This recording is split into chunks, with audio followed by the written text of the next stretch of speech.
আসসালামু আলাইকুম। ওই যে ভাত খাইতেছে, উনি হচ্ছে আমাদের বড় আপা। আমরা 5 বোন, 2 ভাই। আমার এই আপা ঢাকাতে থাকে। আর ওইটা হচ্ছে আমার ছেলে, ভাত খাইতেছে ডিম দিয়া। আর এটা হচ্ছে আমার নয়নের মণি, কলিজার টুকরা, আমার চান্দু পাখি, আমার টিয়া পাখি, ময়না পাখি খাবার খাচ্ছে, আমাকে লাইক দিছে। আর ভাত খাওয়াই দিছে আমার মেয়ে, আমার চান্দুরে।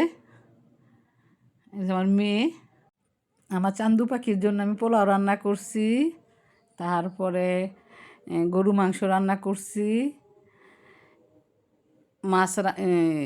ডিম রান্না করছি, ডাউল রান্না করছি, শাক রান্না করছি। আমার ময়না পাখি যেটি পছন্দ করে এটি, আমার ময়না পাখি আবার মুরগির মাংসটা বেশি পছন্দ করে, তার জন্য আমার ময়না পাখির জন্য আমি এটি বেশি করে রান্না করছি। ওই যে আরেকটা দেখেন, তাই এটা দাঁড়াই রয়েছে ওচি সাপ।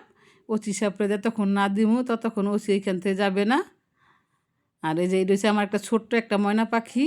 এই পাখিটার জন্য সবাই দোয়া করবেন, আমার পাখিরা যেন বড় হয়, মানুষের মতো মানুষ হয়। আপনাদের সবার কাছে আমি দোয়া চাই আমার ময়না পাখি দুইটার জন্য। এটা হচ্ছে আমার ময়না পাখি, আমার ছোট ময়না পাখি, আমার টিয়া ময়না পাখি। আমার পাখিটার লেগে সবাই দোয়া করবেন। আপনাদের সবার কাছে দোয়া চাই আমার ময়না পাখিরা যেন সুস্থ থাকে, আল্লাহ যেন তাদেরকে মানুষের মতো মানুষ হওয়ার তৌফিক দান করে।